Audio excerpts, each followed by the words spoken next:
যুব মোর্চার কর্মসূচি নিয়ে শুক্রবার খোয়াইয়ের তুলা শিখর রাজনগর বিজেপি ও তীব্রামথা দলের মধ্যে দফায় দফায় সংঘর্ষ হয়।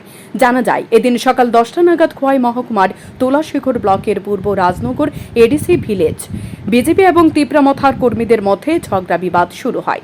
তীব্রামথা দলের আশ্রিত দুষ্কৃতিকারী তুলা শিখর ব্লকের ভাইস চেয়ারম্যান বাড়িতে হামলা, হুজ্জতি, অগ্নিসংযোগ করে। এ সময় দুষ্কৃতীদের বাড়িতে আগমনের টের পেয়ে বাড়ি থেকে পালিয়ে যায় vice chairman Sutambar Debbarma. Vice chairman Sutambar দেববর্মাকে বাড়িতে না পেয়ে তার ভাই ও তার 8 মাসের অন্তঃসত্ত্বা স্ত্রীকে মারধর করে। তাছাড়া আশপাশের বিজেপি দলের কর্মী সমর্থকের বাড়িতে হামলা চালায় মথার আশ্রিত দুষ্কৃতিকারী বলে অভিযোগ। পরিস্থিতি উত্তপ্ত হয়ে ওঠে। অপরদিকে ভিলেজ অফিস সংলগ্ন বিজেপি দলের এক কর্মীকে পেয়ে বেধড়ক মারধর করে মথার কর্মীরা বলে অভিযোগ। খবর পেয়ে ছুটে আসে চম্পাহাওড় থানার পুলিশ। তারপর ঘটনাস্থল থেকে পালিয়ে যায় মথার কর্মীরা। পুলিশ আহতদের উদ্ধার করে নিয়ে যায় খোয়াই হাসপাতালে। ভাইস চেয়ারম্যান সুতাম্বর দেববর্মার বক্তব্য, এলাকায় এদিন মাধ্যমিক এবং উচ্চ মাধ্যমিক পরীক্ষায় উত্তীর্ণ কৃতী ছাত্রছাত্রীদের সংবর্ধনা দেওয়ার অনুষ্ঠানের আয়োজন করা হয়েছিল। এতে বাধা দিয়েছে মথার ব্লক সভাপতি হকেশ দেববর্মা, ভূপেন্দ্র দেববর্মা, বিপাশমেন দেববর্মা। তারা এদিন পুলিশের সামনে এ ধরনের তাণ্ডব লীলা চালিয়েছে ভাইস চেয়ারম্যানের বাড়িতে। এতে গুরুতর আহত হয়েছে তার স্ত্রী শ্বেতা দেববর্মা ও তার ভাই। মথার গুন্ডামি থেকে এদিন রক্ষা পায়নি অন্তঃসত্ত্বা মহিলা পর্যন্ত। অন্তঃসত্ত্বা মহিলা অর্থাৎ ভাইস চেয়ারম্যানের স্ত্রীর পেটে পর্যন্ত আঘাত করেছে পাষণ্ড দুর্বৃত্তরা বলে অভিযোগ। গোটা ঘটনা প্রত্যক্ষ করে কোনো ধরনের বাধা না দিয়ে পাল্টা এসআই শ্যামল দেববর্মা এবং রাজেন্দ্র রিয়াং ভাইস চেয়ারম্যানকে হুমকি ধুমকি দিয়ে বলে কেন সে বারবারন্ত।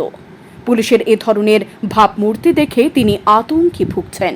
তার বক্তব্য, তাকে পুলিশ গ্রেপ্তার করার চেষ্টা করছে এবং 2 পুলিশ অফিসার দীর্ঘদিন ধরে চম্পাহাওড় থানা থেকে মথা পক্ষপাতিত্ব করছে বলে অভিযোগ ভাইস চেয়ারম্যানের।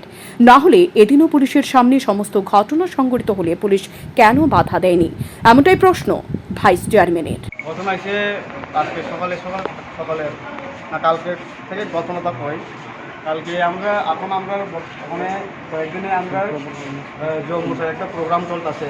যারা এই বছরে একদম 12 পাস বা মাধ্যমিক পাস করতেছে তারা একটা সম্বর্ধনা, ওই সম্বর্ধনার জনের লাগে আমরা গ্রামে গ্রামে প্রচার করছি। তো প্রচার করার পরে আমি বাড়িতে সময় আইতেছে, বাড়ি ফিরবার সময় যাবো তীব্রামথা তারা মদ খাইয়া আমরা ফ্লাফাইনে আমার লগে যারা আছে আমার ফ্লাফাইনে মারছে।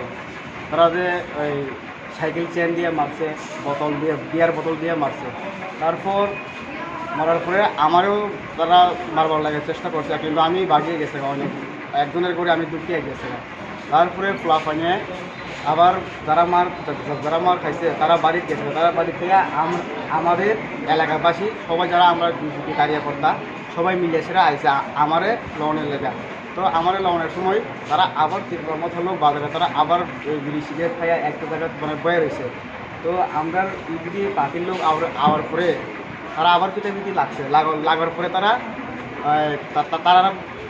যে তীব্রমথা তারা যে অফিসে তারা ঢুকিয়ে গেছে। তবে লোকসভা নির্বাচনের ফলাফল ঘোষণার 3 দিন আগে এই ধরনের ঘটনা রীতিমতো নিরাপত্তা নিয়ে আঙ্গুল তুলছে।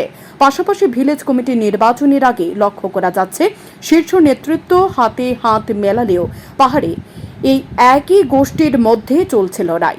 দুদলের শীর্ষ নেতৃত্ব যদি ইতিমধ্যে পরিস্থিতি নিয়ন্ত্রণে না আনে তাহলে পাহাড়ের রাজনীতি আরও বেশি অশান্তিকর হয়ে উঠতে পারে। শান্তন টিভি।